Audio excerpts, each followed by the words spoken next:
Hello everyone, you want to change your medium from Hindi medium to English medium. जो भी लोग Hindi medium से English medium में shift होना चाहते हैं जिससे कि उनके सिलेक्शन के चांसेस और ज़्यादा इन्हांस हो सकें, राइट। सो यूपीएससी में अगर आप डेटा देखें तो हिंदी मीडियम के सिलेक्शन का रेशियो बहुत ही ज़्यादा कम है, राइट।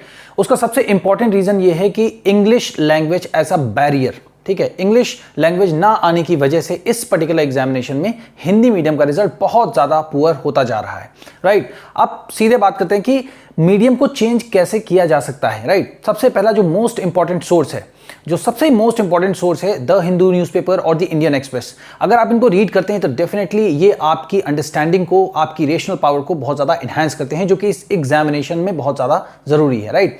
सो ये द हिंदू का एडिटोरियल है और professional Indian women work the most hours globally, ये इसकी हेडिंग है। अब सबसे पहले क्या करना चाहिए इंसान को, जब आप न्यूज़पेपर को रीड करते हैं तो सबसे पहले आप एडिटोरियल की हेडिंग को रीड करिए। The moment you are able to read और अंडरस्टैंड इवन अ लिटिल, अगर आप थोड़ा सा भी समझ पाते हैं कि इस जो यहाँ पर लिखी हुई हेडिंग है इसका मतलब क्या है, ठीक है ना, प्रोफेशनल इंडियन वुमेन। अब अगर यहाँ पे लिखा हुआ है प्रोफेशनल इंडियन वुमेन, तो वुमेन एक ऐसा वर्ड है जिसको आप अपने जनरल स्टडीज के पेपर फर्स्ट में मेंशन पाएंगे, right. Women empowerment, women related issues, तो दिस बिकम्स इंपॉर्टेंट। ऑटोमेटिकली आपको इसे तुरंत स्टार मार्क ऐसे करना चाहिए कि हाँ ये मेरे लिए इंपॉर्टेंट है, मेरे सिलेबस के लिए इंपॉर्टेंट है, इसलिए मुझे इसको रीड करना है।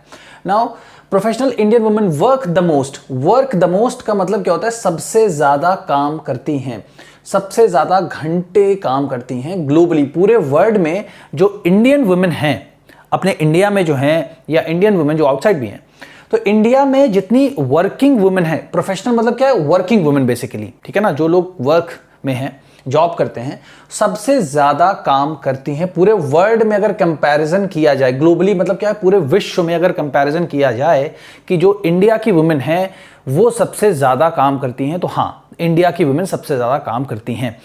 कितना काम करती हैं? 55 आवर्स। 55 आवर्स क्या होता है, लगभग 9 आवर्स अ डे, अगर केवल संडे को ऑफ है तो, और अगर सैटरडे संडे ऑफ है तो 11 आवर्स अ डे, 11 घंटे पर डे काम करती हैं। अब ये न्यूज में आया क्यों है, ठीक है। अब ये आपसे एथिक्स में भी इंपॉर्टेंट है कि आपको एक ऐसी केस स्टडी दी जा सकती है, ठीक है। आप उस ऑर्गेनाइजेशन के हेड हैं, आप क्या स्टेप्स लेंगे, राइट, ऐसे करके क्वेश्चंस आते हैं। तो आप एथिक्स के जो भी आ चुके हैं अभी तक जितने भी क्वेश्चंस हैं उनको आप एनालाइज करके देखिए, आपको समझ में आएगा कि हाँ क्यों ये इंपॉर्टेंट है, राइट। तो सबसे पहले हमें आइडेंटिफाई करने की जरूरत होती है कि क्यों this particular editorial is important, right. और फिर ये जनरल स्टडीज फर्स्ट पेपर में भी मेंशन है क्लियरली, और हर साल क्वेश्चंस आते हैं। अभी जो मेंस के एग्जामिनेशंस हो रहे हैं आपने देखा होगा, बिल्कुल सिलेबस से 1 by 1 हर टॉपिक पे आ रहा है क्वेश्चन, राइट।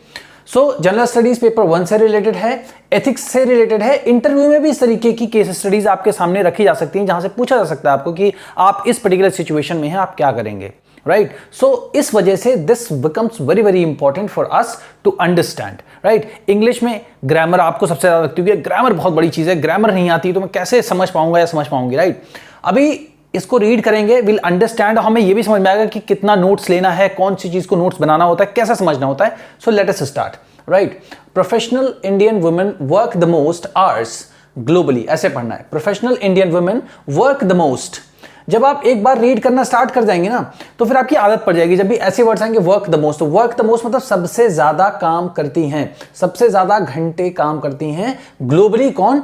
इंडियन वुमेन, ठीक है, इंडियन वुमेन जो है, जो वर्किंग वुमेन है, ठीक है, वो वहां पे काम करती हैं। अब देखिए, जब ये एक मेन हेडिंग होती है उसके बाद ये दूसरी होती है सब हेडिंग, तो ये अगर आप इसको समझ जाएंगे, सब हेडिंग को अगर आप समझ जाएंगे तो लगभग 99% जो भी एडिटोरियल में लिखा होता है वो इजीली आपके समझ में आ जाएगा कि क्या editorial is going to speak to you, right.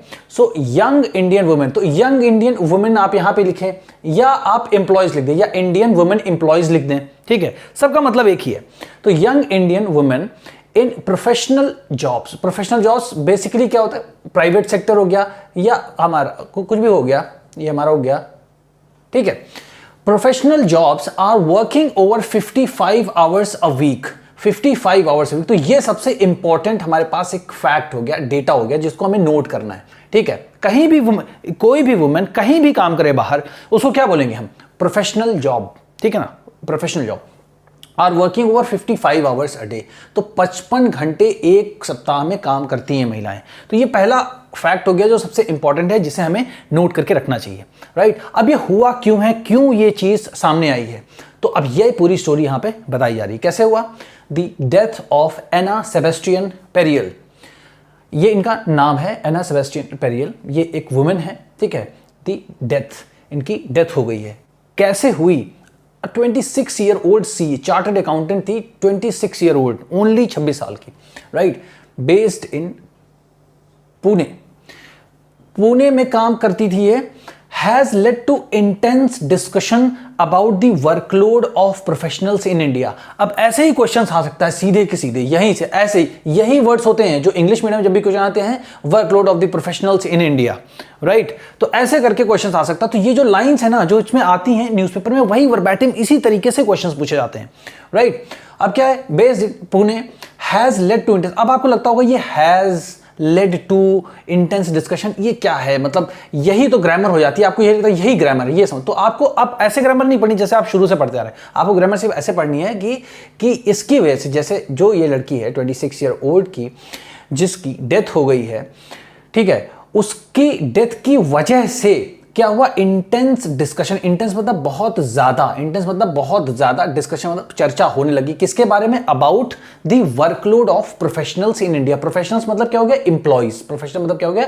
Employees, ठीक है ना। तो जो वर्कलोड है एम्प्लॉइज के ऊपर इंडिया में, ठीक है ना, क्योंकि जब एक 26 साल की लेडी जिसकी डेथ हो जाती है ओवरलोड, वर्कलोड की वजह से, तो उसकी वजह से एक स्पार्क हो गया कि has led to intense discussion. इसकी वजह से ही डिस्कशन जो है, जो चर्चा है, वो बहुत ज्यादा फास्ट हो गई, बहुत ज्यादा तेज हो गई। तो इसकी वजह से ये कारण बना, ये जो इसकी डेथ हुई है, यही कारण बना है कि चर्चा अब हो रही है किस चीज पर? कि जो प्रोफेशनल्स हैं इंडिया में, जो एम्प्लॉयज हैं इंडिया में, उनके ऊपर वर्कलोड कितना ज्यादा है, राइट। मर जा रहे हैं लोग, सोचिए आप कितना ज्यादा होगा। According to a letter by Anna's mother. अब according to a letter, letter मतलब लेटर जो लिखा है एनाज मदर ने, एना की जो मदर हैं उन्होंने एक लेटर लिखा है। उसके अनुसार जो एना की मदर हैं उनका नाम है अनीता अगस्टीन, ठीक है। The young professional, young professional means किसकी बात की जा रही है? एना सेबेस्टियन की बात की जा रही है। 26 ईयर ओल्ड है, इसीलिए इनको बोला जा रहा है the young professional at Ernst and Young. Ernst and Young ये कंपनी का नाम है। Ernst and Young lost her life due to work stress. तो इनकी मदर जो हैं अनीता अगस्तीन, जो कि ये बोल रही हैं कि जो इस कंपनी में मेरी लड़की काम करती थी, जिसकी जान चली गई है ड्यू टू वर्क स्ट्रेस की वजह से। अब देखिए, अगर आप अच्छे से प्रिपरेशन करते हैं, आपको पता है कि एग्जाम निकालना है मुझे, तो जैसे ये वाला यहाँ पे एक आया वर्ड वर्क स्ट्रेस, तो इसको यूपीएससी सीधे सीधे पूछ सकता है आपसे, define what is work stress. जैसे आता ना what is happiness means to you, what is happiness, वैसे ही ऐसे क्वेश्चन आ सकते हैं, what is work stress for you, right. तो आप इनकी छोटी छोटी डेफिनेशंस को आप रीड करें, समझ करें, और ज्यादा एग्जांपल्स को इकट्ठा करें, राइट। जैसे इस एग्जांपल को आप लिख सकते, कोट कर सकते हैं, राइट। ये आप, इसका कंपनी का नाम भी आपको याद होना चाहिए। तो ऐसे एग्जांपल्स को आप एक्सप्लेन कर सकते हैं जब भी आपसे पूछा जाए, राइट। फिर मिस अगस्टीन सेड, तो मिस अगस्टीन ने कहा, Miss Augustine said in her letter to the chairman of the Ernst and Young. Ernst and Young, अब न्यूज़पेपर में देखिए कैसे लिखा जाता है, जैसे Ernst and Young यहाँ पे पूरा लिखा जाता है स्टार्टिंग में, फिर उसके बाद का शॉर्ट फॉर्म ही लिखा जाता है हर चीज़ का, ठीक है। तो जो ऑगस्टीन जी का महिला जो हैं, जो इनकी मदर हैं, उनका एक लेटर है। उनका लेटर था किसके लिए? To the chairman of the Ernst and Young. तो इस कंपनी के जो चेयरमैन हैं उनको इन्होंने एक लेटर लिखा, इनकी मदर ने, दैट कि Anna would be assigned work at night with a deadline the next morning. अब यही सबसे खतरनाक लाइन है। बोला उन्होंने कि अन्ना को काम दिया जाएगा। अन्ना जो लड़की थी 26 ईयर ओल्ड है, उसको ये बताया इनकी मदर ने लेटर लिख के कि देखिए आपकी कंपनी में लड़की काम करती है, उसको काम दिया जाएगा। तो एना वुड बी असाइंड, तो एना को काम दिया जाएगा। तो असाइंड का मतलब होता है गिव, टू गिव, देना, ठीक है ना। Anna would be assigned work at night, कि रात में एना को काम दिया जाएगा, विद अ डेडलाइन, ऐसी सीमा के साथ में दिया जाएगा कि नेक्स्ट मॉर्निंग तक काम कंप्लीट हो जाना चाहिए, नेक्स्ट मॉर्निंग तक काम कंप्लीट हो जाना चाहिए। तो कितना स्ट्रेस पड़ता है किसी इंसान कि आप लेट नाइट काम दे रहे हो और उसके बाद मतलब नेक्स्ट मॉर्निंग तक काम कंप्लीट हो जाना चाहिए, ये भी डेडलाइन थी साथ में। तो कितना वर्क स्ट्रेस बढ़ता है। तो इसीलिए देखिए ये वर्ड है ना वर्क स्ट्रेस, वर्क का स्ट्रेस बहुत ज्यादा था। शी एडेड दैट, शी अब यहां पे किससे जोड़ेंगे, अनीता ऑगस्टीन ने, इन्होंने ही बताया और ऐड किया इसमें, और उसमें ये क्या add, this was the systemic issue. Systemic issue मतलब क्या है, बेसिक प्रॉब्लम है ये सिस्टम में हमारे जो है बेसिक प्रॉब्लम है, ऐसा नहीं खाली इसी कंपनी में है, पूरे ऑल ओवर इंडिया ऐसा है, इनका ऐसा बोलना है कि this is a systemic issue, ये सिस्टमिक मुद्दा है, मतलब ये एक बेसिक प्रॉब्लम है, बेसिक प्रॉब्लम मतलब फंडामेंटल मूलभूत प्रॉब्लम है कि कंपनी से बहुत ज्यादा काम कराया जा रहा है जो भी एम्प्लॉइज हैं, ठीक है।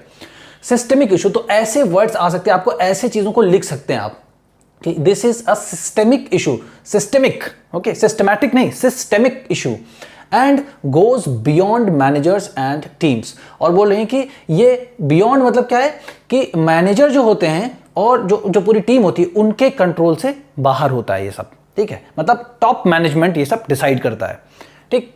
ये बताया अकॉर्डिंग टू हर मींस फिर क्या है, अनीता ऑगस्टीन के हिसाब से या के अनुसार द वर्कलोड, अब ये भी आ सकता है व्हाट इज वर्कलोड, ठीक है। तो यहां पे आप आराम से देख सकते हैं कि what is workload, what is work stress, ये होता क्या है basically, define in 1 line 2 line 3 lines, ऐसा when you read you will be able to understand things better, right. And then according to her the workload the new environment, मतलब उन्होंने जो इसकी mother हैं वो ये बता रही हैं कि जो workload number 1 the environment, new environment, जहां पर उनकी लड़की काम करने के लिए गई थी जिस कंपनी में अर्नेस्ट एंड यंग इंडिया में, तो वो सेकेंड रीजन था कि न्यू एनवायरमेंट था, वहां पे वर्कलोड बहुत ज्यादा था एंड द लॉन्ग आवर्स मतलब बहुत ज्यादा घंटे तक, 9 घंटे 10 घंटे 11 घंटे 12 घंटे long hours took a toll on her daughter. तो टुक अ टोल मतलब क्या है, विपरीत प्रभाव पड़ना, ठीक है, विपरीत प्रभाव किस पर पड़ा, ऑन हर डॉटर, उनकी पुत्री के ऊपर, उनकी लड़की के ऊपर विपरीत प्रभाव पड़ा, किस चीज का, लंबे लंबे आवर्स में काम कराना, बहुत ज्यादा काम कराना, एक न्यू एनवायरमेंट था जिसमें वो हो सकता है अडैप्ट नहीं कर पाई, और वर्कलोड जो कि बहुत ज्यादा था, राइट। तो इन सारी चीजों की वजह से उनकी लड़की की जान चली गई, ऐसा उनकी मदर का बोलना है अकॉर्डिंग टू हर, राइट। तो शी ऑल्सो एलेज, तो एलेज ये वर्ड आप याद कर लीजिए, ये द हिंदू हो, इंडियन एक्सप्रेस हो, कोई भी न्यूज़पेपर हो, हर रोज आता है, 100 बार कम से कम आएगा पूरे न्यूज़पेपर में, ठीक है। तो एलेज मतलब क्या होता है, आरोप लगाना कथित तौर पर, ठीक है। तो शी ऑल्सो एलेज, तो शी यहां पे कौन हो जाएगा, इनकी मदर अनीता ऑगस्टीन। तो शी ऑल्सो एलेज, उन्होंने कथित मतलब ऐसे ही ये बोल के आरोप लगाया that no one from the office turned up. तो इसका मतलब क्या होता है, टर्न्ड अप मतलब क्या है, कोई नहीं आया, कहां से, no one from the office turned up at the Anna's funeral. तो फ्यूनरल मतलब क्या होता है, अंतिम संस्कार। तो उसके अंतिम संस्कार में कोई भी ऑफिस से, कोई भी, फ्रॉम मतलब से, फ्रॉम दी ऑफिस, ऑफिस से नो वन, कोई भी नहीं, ऑफिस से कोई भी नहीं, टर्न्ड अप मतलब आया, कैसा नहीं आया, उसके अंतिम संस्कार में ऑफिस में कोई भी नहीं आया। आप देखिए यहां पे एम्पैथी, सिंपैथी है ना, एक ह्यूमैनिटी, ये सब कुछ नहीं है ना, क्या प्रोफेशनलिज्म है, कैसे लोग हैं, तो ऐसी सारी चीजें निकल के आती, तो ऐसी सारी चीजों से ही क्वेश्चंस आते हैं, राइट। क्योंकि आप पूरा एथिक्स का पेपर देखिए, उसमें यही सारी वैल्यूज लिखी हुई हैं, राइट। फिर क्या है, मिस ऑगस्टीन्स एंग्विश्ड, एंग्विश मतलब क्या है, जो उनके अंदर दर्द है, जो बहुत ज्यादा उनके अंदर एक फ्रस्ट्रेशन आ गई, पीड़ा है, बहुत दुखी हैं वो, क्योंकि इतनी बड़ी बात हुई है तो ऑब्वियसली बहुत ज्यादा दुखी होंगे वो। So Miss Augustine's anguished letter went viral. तो जो इनका लेटर था, जो इन्होंने अर्नेस्ट एंड यंग इंडिया के सीईओ को लिखा था, वो वायरल हो गया, ठीक, वेंट वायरल, वो वायरल हुआ, वेंट, है ना। इलिसिटिंग मतलब क्या है, जब वो लेटर वायरल हुआ तो इलिसिटिंग मतलब क्या है, रिएक्शन मिला। तो रिएक्शन कहां से मिला, eliciting a reply from the chairman of EY India. तो अर्नेस्ट एंड यंग इंडिया के जो चेयरमैन हैं उनसे उनको रिप्लाई मिला। क्या रिप्लाई मिला, और उनका नाम क्या है, राजीव मेमानी। उन्होंने बोला हु ट्रूली रेगुलेटेड, कि मतलब उनको वाकई में बहुत ज्यादा पश्चाताप है इस चीज का। ट्रूली रेगरेट मतलब करना, पश्चाताप करना, या बहुत ज्यादा आत्मग्लानि महसूस होना, बहुत खराब महसूस होना, बहुत बुरा फील करना कि उन्हें वाकई में बहुत खराब महसूस हो रहा है, राइट। द फैक्ट दैट मतलब इस बात के लिए क्या कि employees of the company were absent at Anna's funeral. इस बात से कि जो एम्प्लॉय थे कंपनी के, अर्नेस्ट एंड यंग इंडिया के जो एम्प्लॉय थे, वर एब्सेंट, वो वहां पर अनुपस्थित थे, जो नहीं पहुंचे, तो अनुपस्थित थे एट एनास फ्यूनरल, ठीक है। The well-being of our people is my top most priority. Priority मतलब प्राथमिकता।